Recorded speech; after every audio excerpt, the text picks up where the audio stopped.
Comment ça se fait qu'un type qui enquête sur des attaques informatiques tourne à 3 millions de vues par vidéo, alors même que le format storytelling est saturé? Parce que Micode, il a trouvé une technique qu'il a volée dans le thriller le plus populaire de notre ère, Da Vinci Code.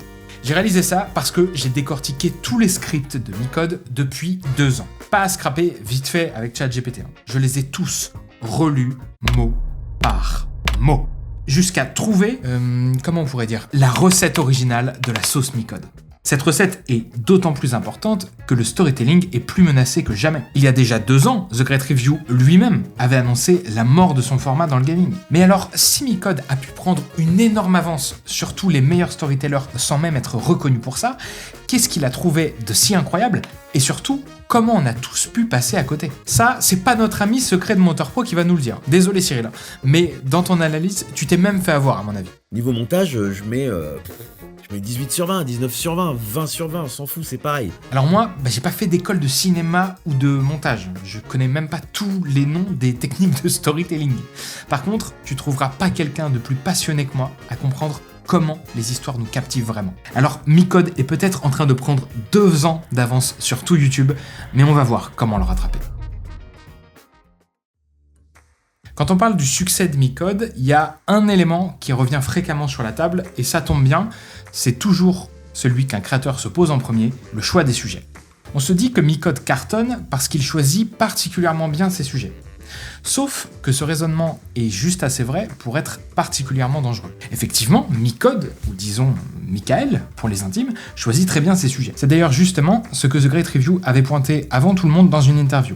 La grande menace du format storytelling, c'est l'importance du sujet. Selon lui, les histoires vraiment exceptionnelles, il y en a une à peu près tous les 15 ans. Ce qui veut dire qu'on ne peut certainement pas publier régulièrement en attendant que l'histoire du siècle tombe du ciel. Micode, il est dans une niche très spécifique.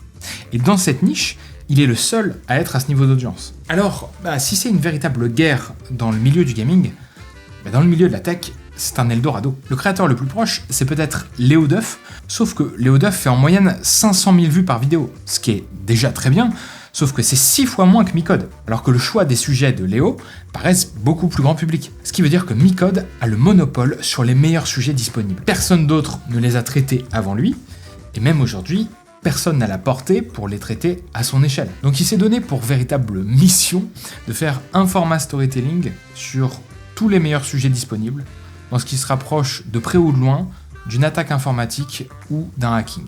Du coup, il a résolu le problème que The Great Review avait signalé, avant même que tout le monde se rende compte que c'était un problème. Car Micode a commencé à s'engouffrer dans ce format au tout début de l'explosion du storytelling sur YouTube, avant même qu'un seul autre créateur de sa niche ait la bonne idée de le faire. Ça aussi c'est très fort, parce que chez les plus gros youtubeurs, on voit souvent une sorte de routine qui s'installe.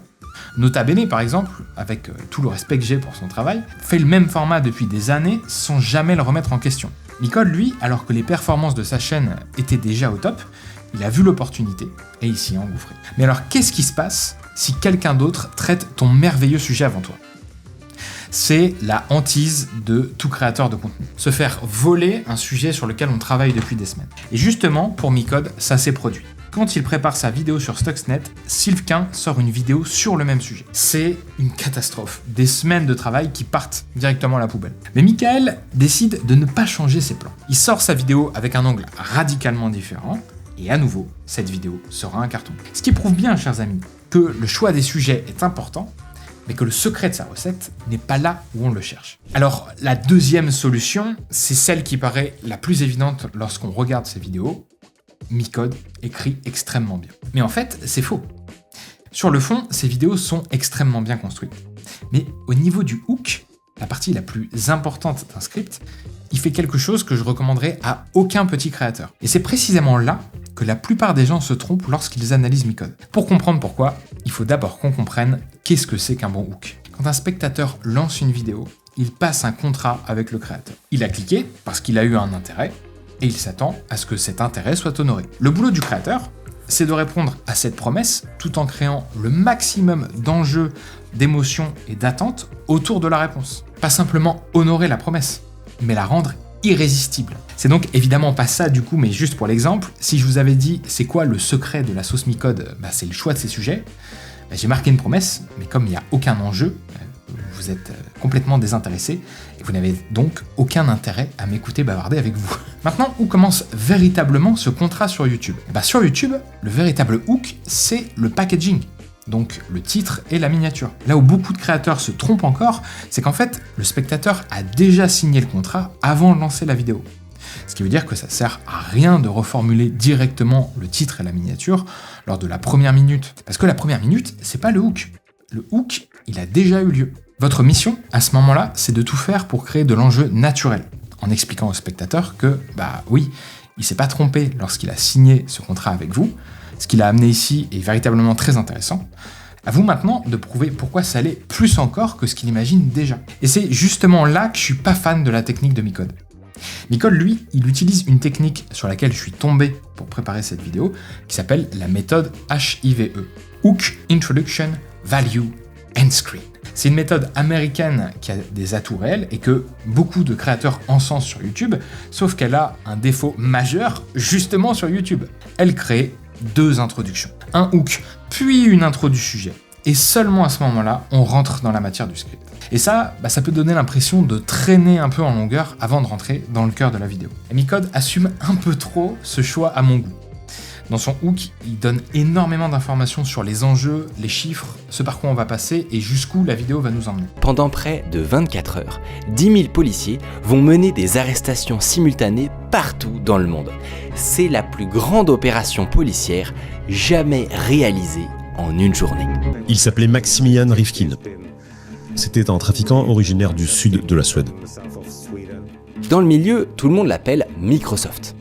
En 2020, il s'est imposé en Suède comme un roi de la contrebande. C'est très audacieux parce que la plupart des gros créateurs avec lesquels j'ai travaillé refusent de faire ça. Ils se disent que si on donne trop d'éléments au début du script, ça va lasser les spectateurs et ils vont juste partir de la vidéo. Et franchement, moi je trouve ça plutôt bien comme technique d'écriture parce que j'écris toujours un peu trop. Mais je crois surtout qu'après des années de format court, les spectateurs commencent à en avoir un peu marre des teasings, de secrets, de mystères qui teasent sans arrêt et qui ne révèlent rien. Et donc le problème, c'est que oui, effectivement, dans le cas de Micode, ce type de script fonctionne. Parce que quand on arrive sur une de ses vidéos, on lui fait déjà confiance. Son catalogue, son packaging, c'est 3 millions de vues en moyenne. Tout ça, ça crée une perception avant même que la vidéo commence. On arrive en projetant que ça va être bien, et qu'on va certainement aller au bout de la vidéo. Sauf que la conséquence directe de ce choix, c'est qu'il a besoin de nous réintroduire à l'histoire au lieu de rentrer directement dedans. Mais là où la technique de Micode pose problème, c'est qu'un plus petit créateur que lui n'a pas tout ce capital lorsqu'on arrive sur sa vidéo. Les gens ne viennent pas sur sa vidéo parce qu'ils lui font confiance. Ils viennent sur la vidéo avant tout pour le sujet et l'angle qu'il aura choisi. Donc le numéro d'équilibre est complètement différent. Il faut donner du concret, délivrer de la valeur dès les premières secondes, sans se contenter de teaser. Donc sur l'écriture dans l'ensemble, Micode est exceptionnel et on y reviendra. Mais son succès dépend de sa position et pas vraiment d'une technique qu'on peut reproduire. Donc chers amis, désolé de vous le dire, mais à nouveau, la recette Micode ne se trouve toujours pas là. Est-ce que vous avez déjà lu Harry Potter jusqu'à 3h du matin en vous disant « encore un chapitre et j'arrête ». Si c'est le cas, vous avez déjà vécu l'architecture derrière le secret de Micode. Vous la connaissiez pas, mais vous l'avez déjà vécu, à tel point que Micode, lui, a compris quelque chose que la quasi-totalité des créateurs YouTube n'ont même pas encore vu. Cette technique, mes amis, est diaboliquement efficace en vidéo. J'appelle ça l'architecture de l'entonnoir. Et je vais vous la montrer en détail parce que c'est la chose la plus concrètement applicable que j'ai trouvée dans tout ce travail d'analyse. Alors déjà, pourquoi un entonnoir ? Parce que le but de cette architecture, c'est de vous aspirer du monde commun vers les tréfonds de l'histoire. Alors pour qu'elle fonctionne sur YouTube, Micode a adapté cette architecture afin qu'elle fonctionne en 3 principes capitaux. Le premier principe de cette architecture, c'est que Micode ne rentre quasiment jamais dans une histoire par le contexte. Bien souvent, il rentre par l'émotion, par l'effet que ça fait. Par exemple, Micode ne nous explique pas d'abord ce qu'est XZ, il nous plonge dans la scène. Un type qui cherche pourquoi ses benchmarks sont 500 millisecondes plus longs que d'habitude et qui finira par trouver quelque chose qui va déclencher une crise de sécurité dans toute la Silicon Valley. J'ai même pas eu le temps de me demander si ce sujet m'intéressait que j'étais déjà dedans. Sur les téléphones à homme, il fait quelque chose de différent. Il ouvre sur un paradoxe. Le FBI a créé le téléphone des criminels. C'est un objet impossible qui ne devrait pas exister, Posez-la sans explication et votre cerveau ne peut pas passer à autre chose tant qu'il n'a pas compris comment c'est possible. Pour le coup, on ne peut pas lui enlever, c'est un super travail d'écriture, ou plutôt d'angle, de compréhension de ce qui est contre-intuitif entre ce que mon audience croit savoir sur le monde et ce qui est intriguant dans cette histoire. Mais cette logique de l'entonnoir ne s'arrête pas là. Il suit exactement le même procédé dans ses titres et ses miniatures. Il ne titre jamais sur le sujet, il titre sur le problème que soulève ce sujet. Le hacker qui avait 6 heures d'avance sur Wall Street, ou plutôt l'affaire Westbrook, le nom de l'affaire n'apparaît pas dans le titre. Il apparaît même pas dans les premières minutes. En fait, il arrive seulement lors du générique. Au meilleur moment pour que cette information suscite une tension narrative bien après que l'histoire nous ait déjà capturés. N'importe quel petit créateur l'aurait mis sur la minia ou dans le titre, au minimum dans le hook. Mais non, lui, il comprend que le meilleur endroit pour dire mon affaire est tellement big qu'elle a un nom et ça s'appelle l'affaire Westbrook, c'est directement dans le générique. Et donc tout ce qu'il met en avant à la place, c'est l'enjeu. Ce que cette histoire révèle de plus grande qu'elle-même, le hacker, qui avait 6 heures d'avance sur Wall Street. Mais par contre, quand il rate ça, on le ressent directement dans les chiffres. Par exemple, cette vidéo sur les armes russes. Le titre est flou, l'enjeu est pas clair, les performances s'en ressentent directement. Parce que là où à nouveau beaucoup de créateurs se trompent dans la niche storytelling, c'est qu'il suffit pas de dire le plus grand joueur de tous les temps. Le véritable enjeu de ces titres, c'est de justement énormément les travailler pour trouver comment, avec le moins de mots possible, on peut passer une idée assez forte, assez contre-intuitive, pour intéresser une audience sur notre sujet. Désolé, mais si tu me dis Michael Jordan, le plus grand basketteur de tous les temps, oui, c'est un titre dans le format storytelling, mais ça marche pas du tout. Je me doute bien que Michael Jordan est le plus grand basketteur de tous les temps. Pour autant, le problème de cette technique, et c'est pour ça que pas tant de créateurs ne l'utilisent, c'est que quand vous titrez sur l'enjeu et pas sur le sujet, vous créez une attente très forte sur votre vidéo. C'est d'ailleurs aussi pour ça, dans l'autre sens, que beaucoup de youtubeurs se concentrent sur le packaging, donc titre et miniature, en mettant des attentes et des promesses démesurées. Sauf que, comme on l'a dit, ça devient une fuite en avant pour promettre l'impossible, et si votre histoire ne tient pas sa promesse, vous perdez la confiance du spectateur.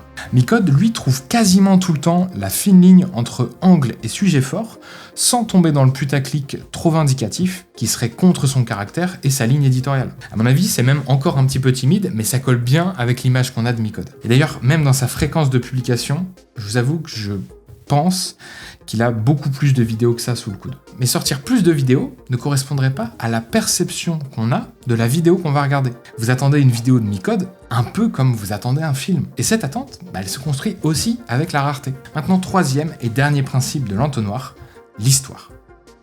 Micode ne déroule jamais son histoire de façon linéaire. Il la construit par paliers. Chaque palier fonctionne de la même façon. Il suscite une question importante pour l'histoire, puis il génère une micro-satisfaction en répondant à la question, puis une micro-frustration en ouvrant un niveau plus profond juste derrière. Et remarque une adresse mail plutôt étrange. asdf@asdf.com. Ce mail est l'identifiant d'un ancien salarié, Will Harrison. Et pour les dirigeants, ça a dû être un choc qu'il ait encore des accès, parce que ce gars s'est fait licencier 6 mois plus tôt et était en guerre ouverte avec Ashley Madison. Krebs décide de scanner Internet pour rassembler tout ce qu'il peut savoir sur ce gars. Et il va déterrer des histoires hallucinantes, dont même Ashley Madison n'était pas au courant. Will avait de bons gros antécédents judiciaires. Il avait été inculpé pour intrusion, appel téléphonique obscène, ivresse publique. Le journaliste raconte à la belle-mère qu'il cherche Will et qu'il aimerait savoir où il était au moment du hack. Elle écoute sagement et elle lui lâche une bombe. Son beau-fils vivait avec eux, mais il est plus là. En août 2014, il s'est tiré une balle dans la tête. Personne ne sait que ce mécanisme repose sur un principe de psychologie cognitive qui s'appelle l'effet Zeigarnik. En gros, votre cerveau est littéralement câblé pour se focaliser sur les tâches ininterrompues plutôt que sur celles qui sont déjà résolues. Ça, c'est déjà une première chose intéressante qui explique pourquoi j'ai l'impression de n'avoir rien fait en fin de journée, même après avoir bouclé les 3/4 de ma to-do list, car on ne voit, ou plutôt mon cerveau, ne voit que les tâches qu'il reste.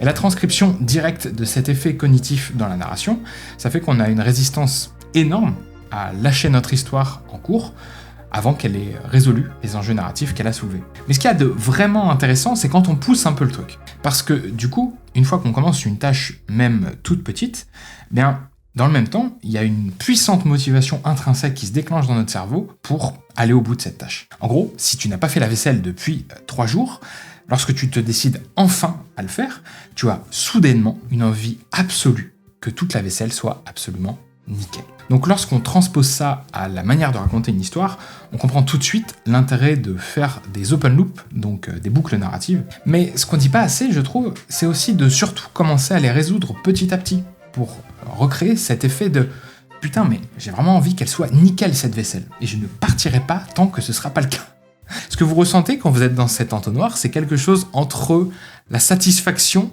et l'impatience. Vous avancez, mais jamais vraiment assez pour être satisfait, et paradoxalement, c'est pas désagréable. C'est d'ailleurs exactement ce qui vous empêche de partir. Vous êtes toujours à un palier de tout comprendre. Et si on a bien fait notre travail, ce palier suivant, il arrive toujours assez vite pour que vous restiez sur la vidéo, mais jamais assez tôt pour que vous vous sentiez complètement satisfait. Et d'ailleurs, ce cycle, Micode ne l'arrête jamais complètement jusqu'à même la dernière seconde de sa vidéo. Vous pensiez avoir compris qui était le protagoniste, et en vérité, vous n'aviez fait que descendre d'un petit palier. Et ce moment de bascule, quand vous vous rendez compte que vous êtes fait avoir de façon complètement involontaire, mais que vous en voulez encore, c'est la signature de cette architecture.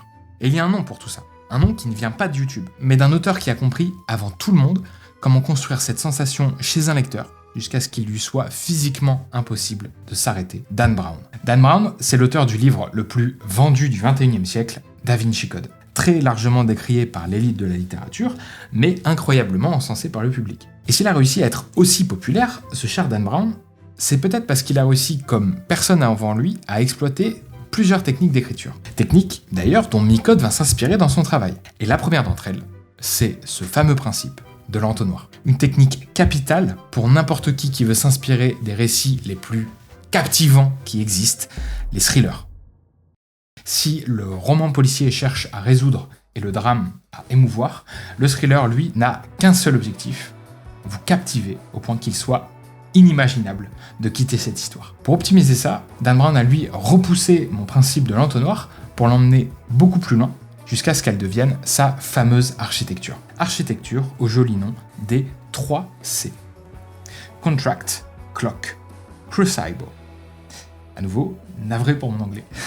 Le contrat. J'en ai déjà parlé, c'est vraiment la notion au centre de tout ce qu'on fait en vidéo. C'est la promesse que vous faites à votre audience, mais que vous ne devez jamais briser, tout en la rendant irrésistible. Selon lui, c'est un peu quelque chose comme « je sais quelque chose que tu ne sais pas, et je te promets que si tu tournes la page, je vais te le dire ». Clock, c'est une pression temporelle inévitable. Mais ce que Brown veut, c'est pas juste mettre un minuteur. C'est que cette pression temporelle force vos personnages à réagir autrement que si elles n'étaient pas là. L'objectif, c'est pas d'être original, c'est juste d'injecter une urgence qui doit rendre chaque choix plus intense. Elle doit créer des décisions impossibles, des erreurs. Et Crucible, qu'on pourrait traduire en quelque sorte par le chemin, c'est la destinée dont le personnage ne peut pas sortir. Brown prend l'exemple des Dents de la Mer.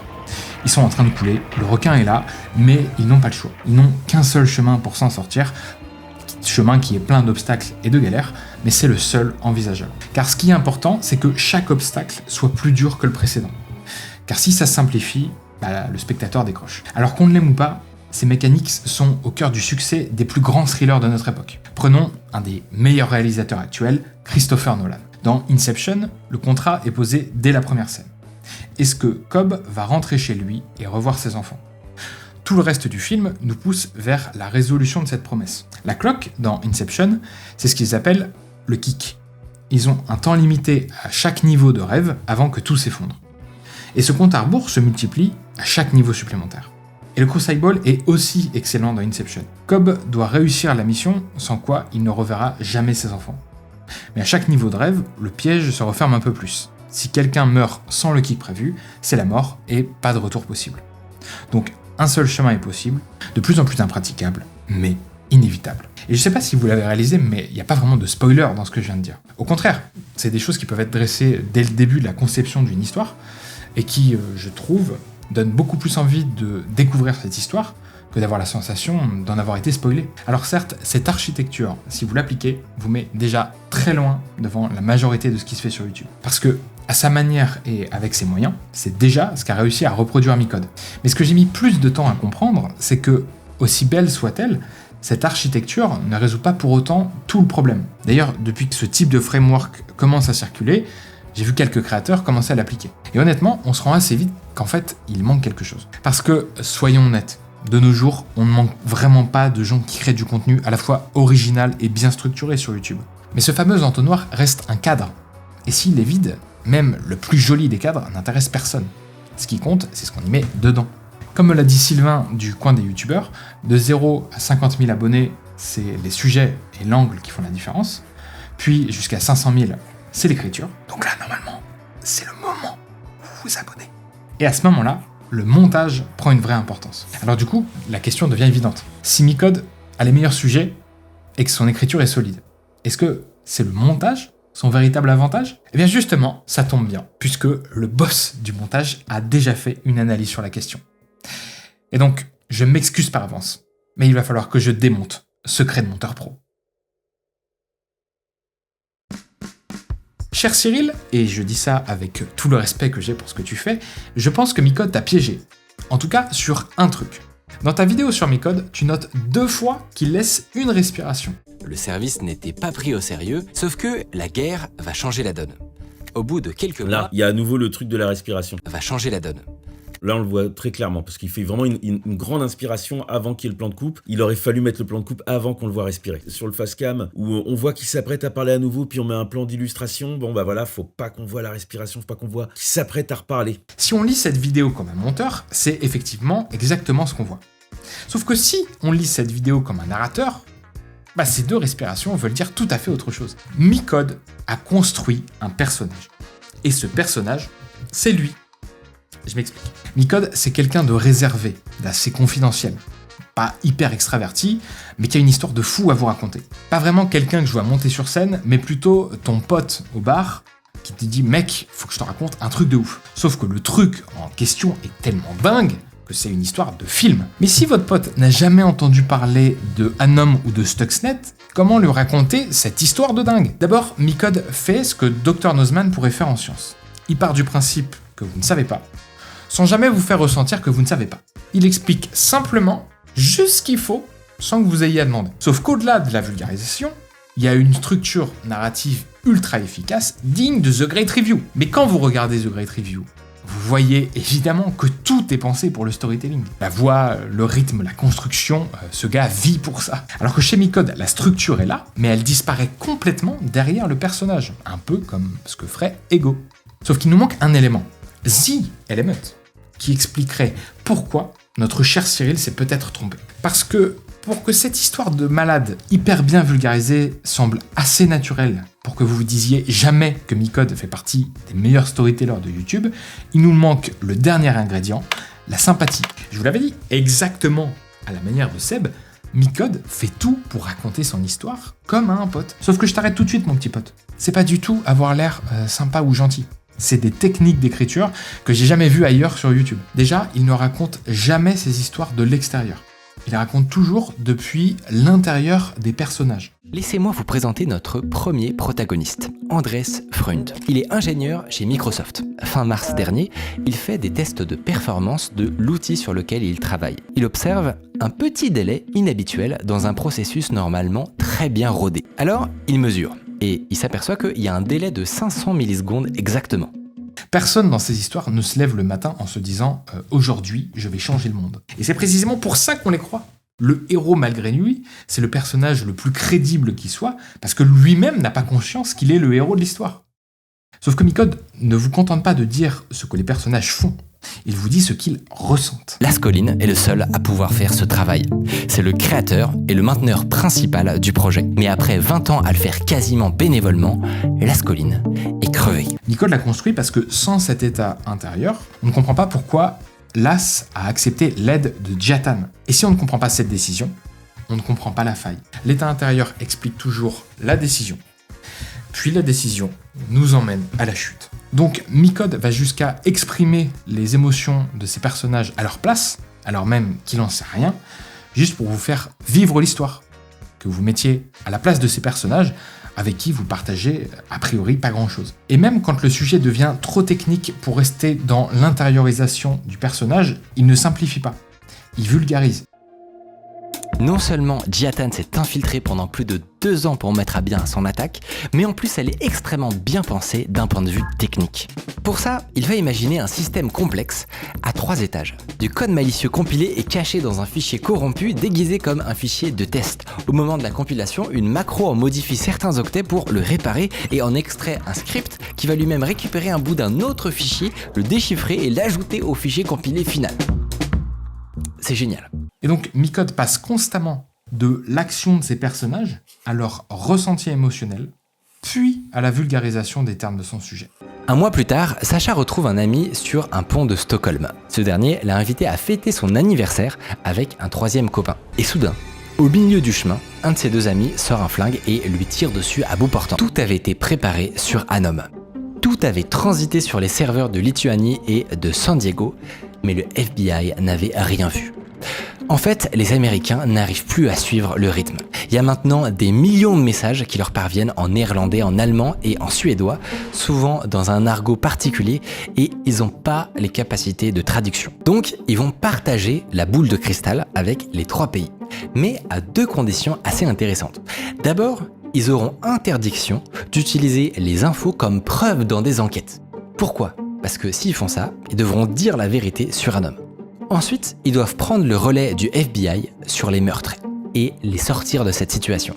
Mais tout ça, si je peux m'en rendre compte, c'est seulement parce que je me suis bouffé chacun de ces scripts 5 ou 6 fois. Donc vous allez me prendre pour un fou, mais c'est pas grave, j'assume. Et du coup, vous savez quoi ? Je continue.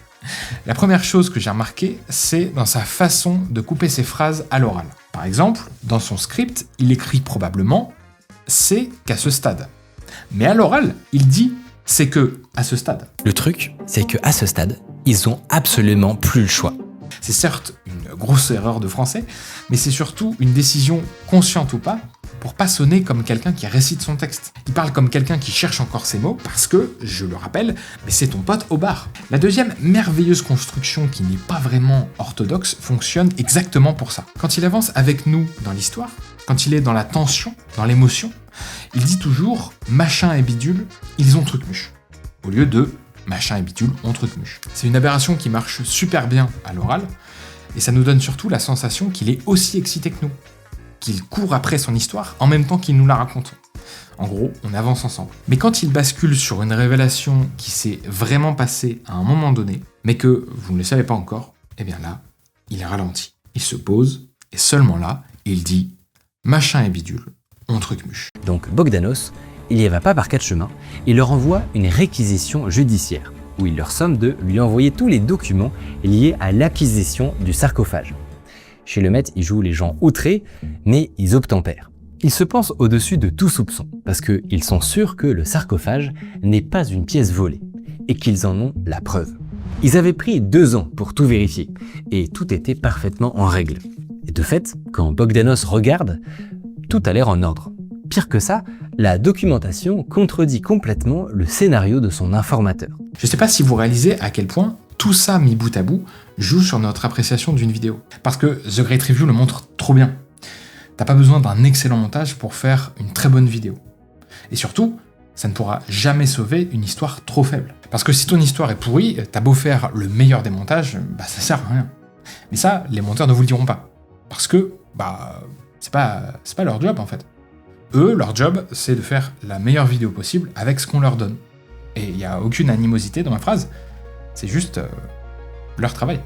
Et je pense que certains se sentiront contents d'entendre ça, parce que sur YouTube et dans la création vidéo, on met énormément de pression sur leurs épaules, sans se rendre compte que si on leur donne du contenu pourri, ça fera une vidéo pourrie. Tout ça pour te dire, très cher Cyril, que ces respirations que tu as très justement identifiées n'ont sans doute rien à voir avec le hasard. Peut-être que c'est pas entièrement conscient, peut-être que ce sont des tics de langage, des expressions naturelles qui se sont installées avec le temps, ou peut-être pas. Car j'avoue que je caresse l'espoir que l'équipe de Micode travaille avec ce niveau de perfectionnisme. Parce que si tout ça est construit, on est sur quelqu'un qui a compris quelque chose que même les meilleurs monteurs de YouTube n'ont même pas encore vu. Et que toi, en regardant cette vidéo comme un monteur, tu es passé à côté de la forêt, sans en voir le plus bel arbre. Alors voilà, tout ça c'est bien sympa, mais il est temps que moi-même, je vous honore la promesse que je vous ai faite quand vous avez cliqué sur cette vidéo. Et pour ça, je vous dois une confession. Je vous avais dit que j'avais trouvé la recette originale de la sauce Micode. Sauf que jusqu'ici, je vous ai donné tous les éléments sauf un. Celui sans lequel tout ça ne sert à rien. Alors c'est quoi cet ingrédient secret qui fait le sel de la fameuse recette Micode? Je vous ai déjà parlé de Dan Brown, non? Da Vinci Code, l'architecture des 3C, et vous avez peut-être pensé que c'était une référence parmi d'autres. Eh bien, c'est beaucoup plus important que ça. Car en vérité, c'est pas la seule technique que Micode lui a volée. L'élément le plus précieux que Micode a volé à Dan Brown, c'est ce qui est devenu aujourd'hui son ingrédient secret. Quand on se lance sur YouTube, ou qu'on veut comprendre pourquoi certaines chaînes percent et d'autres non, on tombe toujours sur les mêmes réponses. Trouvez votre niche, optimisez vos titres et vos miniatures, et publiez fréquemment. Tout ça, c'est vrai. Sauf que tout ça, ça suffit pas. Parce que la première question que pour autant personne ne vous pose vraiment, c'est pourquoi vous faites ces vidéos? Attention, je parle pas de la bonne réponse à mettre dans une bio LinkedIn. Je parle de ce qui vous tient debout à 2h du matin. Notre cher Dan Brown, qui lui était romancier et pas youtubeur, répond à cette question en une phrase simple. Write about what you want to know. Écris à propos de ce dont tu veux parler. C'est ça l'ingrédient secret de Micode, de Dan Brown et même de Christopher Nolan. Et justement, appliqué à YouTube, cette phrase peut faire toute la différence entre un simple abandon et un succès semblable à celui de Micode. Parce que quand on lit la phrase la première fois, on lit parler de ce qui vous passionne. Sauf que ça aussi, tout le monde le dit. Mais en fait, c'est pas ça qu'il dit. Ce qu'il dit, c'est vous n'avez pas besoin de maîtriser un sujet pour pouvoir en parler. Vous avez simplement besoin d'avoir envie de le comprendre. Et c'est cette excitation-là, cette curiosité qui n'est pas encore satisfaite, qui génère quelque chose qu'aucun être, ni virtuel ni humain, ne pourra jamais retransmettre à ta place, l'excitation. Ou plutôt, ton excitation personnelle à découvrir ce sujet. J'ai d'ailleurs à ce sujet une révélation personnelle à vous faire. L'année dernière, j'avais écrit pour ma chaîne sur le sport un script que j'avais mis 3 mois à formaliser. Une certaine façon d'écrire à la hauteur des personnages que j'avais déjà trouvé à l'époque chez The Great Review. Ça a été une révélation. J'avais enfin trouvé un moyen de raconter le sport comme je le ressentais et comme je le voyais nulle part ailleurs sur YouTube.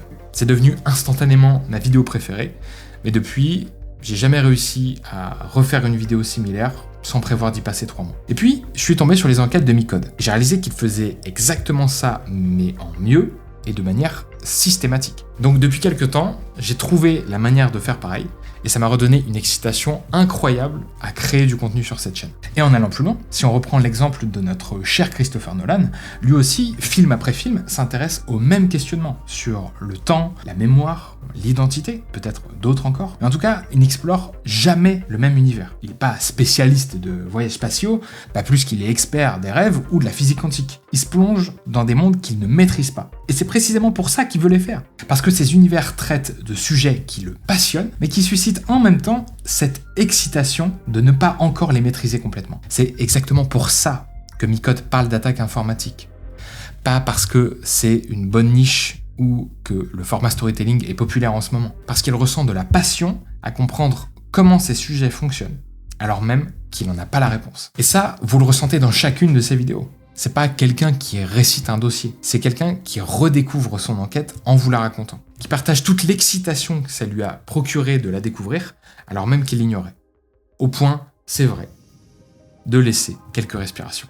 Et malheureusement, la quasi-totalité des créateurs commence par la même question. Qu'est-ce que mon audience veut regarder? C'est une bonne question, mais je dis juste que Micode, il ne commence pas par là. Qu'il le veuille ou non d'ailleurs, Micode commence systématiquement par « Comment est-ce que je peux comprendre ce truc ?» Attention, pas le raconter. Mais juste, ces types viennent de hacker le Pentagone, j'ai aucune idée de comment ils ont fait, mais j'ai trop envie de comprendre comment. Et ça change absolument tout ce qu'il met dans ses scripts, puisque son premier spectateur, c'est pas son audience habituelle. Son premier spectateur, c'est lui, la première fois qu'il a entendu parler de cette histoire. C'est pour lui, et seulement lui, qu'il raconte cette histoire. Tout ça est permis grâce à 3 questions que Micode s'est posées avant de faire sa première vidéo et qu'il doit se reposer fréquemment, et que d'ailleurs chaque créateur perdu ou en quête de succès mériterait de se poser à nouveau. Pourquoi est-ce que je ressens une envie profonde de parler, de raconter? Comment est-ce que ça pourrait intéresser une audience? Et donc, quel format construire pour aligner tout ça. Et quand les réponses s'alignent, et seulement à ce moment-là, non seulement vous faites quelque chose qui vous passionne et qui marche, mais en plus, vous vous retrouvez avec sur les bras plus de sujets en stock que votre capacité de publication. Et dans le cas de Micode, sur une niche que tout le monde pensait trop étroite pour percer. Alors voilà l'ingrédient secret de la sauce Micode. Micode n'a jamais cherché à être catalogué comme le meilleur storyteller de YouTube. Il a cherché à faire les meilleures vidéos possibles sur les sujets qui l'obsédaient, parce que ces 3 réponses personnelles convergeaient exactement là. Le storytelling n'a jamais été son objectif. C'est juste devenu la réponse naturelle à 3 questions qui devraient guider chaque créateur. Sauf que si demain tout le monde comprend ça, le storytelling tel qu'on le connaît va effectivement mourir. Et la preuve, c'est Micode lui-même qui est en train de nous la donner. Alors si le storytelling meurt, ce ne sera pas parce qu'il aura été dépassé, mais parce qu'il aura transcendé son format. Des créateurs de toutes les niches vont commencer à raconter leurs histoires de l'intérieur, pas parce qu'ils auront décidé de faire du storytelling, mais parce qu'une vidéo de Micode les aura passionnés sur un sujet dont ils se foutaient. Et ils auront ressenti comment transposer cette sensation dans leur propre univers. Alors Micode a peut-être 2 ans d'avance sur cette vague, mais il est loin d'en avoir fini. Déjà, le cinéma lui a tendu les bras, son premier documentaire le 26 mars, mais la dernière vidéo de sa chaîne, La Fabrique à Idiots, marquait déjà un tournant qui ferait à nouveau pas plaisir aux fans du format storytelling. Il commence à poser ses propres opinions, à traiter des grands sujets de société, à se déplacer vers le format essai. Et avec un storytelling aussi solide comme base, il peut aller beaucoup plus loin que ce que font la plupart des créateurs aujourd'hui. Il y a aussi ces vidéos d'enquête terrain plus ambitieuses, la pyramide de Ponzi, corrompre un fonctionnaire, un nouveau format hybride, un peu comme Ludoc, mais toujours avec ses propres sujets passion. Parce que Micode a compris quelque chose que personne n'a encore formulé clairement. Chaque histoire, chaque sujet, chaque niche, aussi étroite, aussi technique soit-elle, si on la raconte depuis l'intérieur, peut devenir universelle.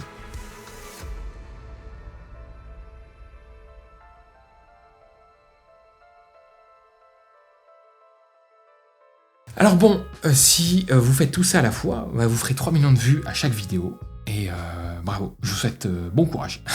Alors, par où commencer ?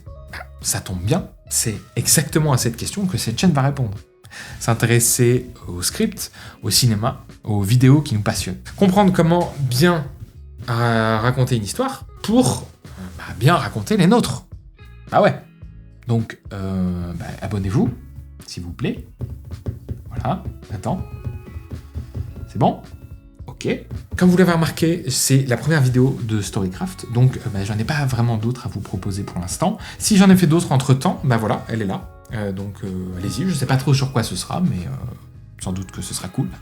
En attendant, je vous invite plutôt à aller regarder le contenu de mes chers confrères et références qui m'ont aidé à créer celle-ci, notamment le super travail de l'équipe autour de Micode. D'ailleurs, tout ce que j'ai dit dans cette vidéo n'est que le fruit de mon analyse et n'engage en rien Micode ou le fait qu'il ait lu Da Vinci Code, même si j'aimerais beaucoup qu'il nous en dise un peu plus. Évidemment, la chaîne Secret de Monteur Pro. Cyril, ne sois pas trop dur avec moi. J'ai essayé d'apprendre du meilleur. Et puis si vous voulez qu'on bosse ensemble, vous pouvez checker mon portfolio et envoyez-moi un mail. Ça pourrait être sympa.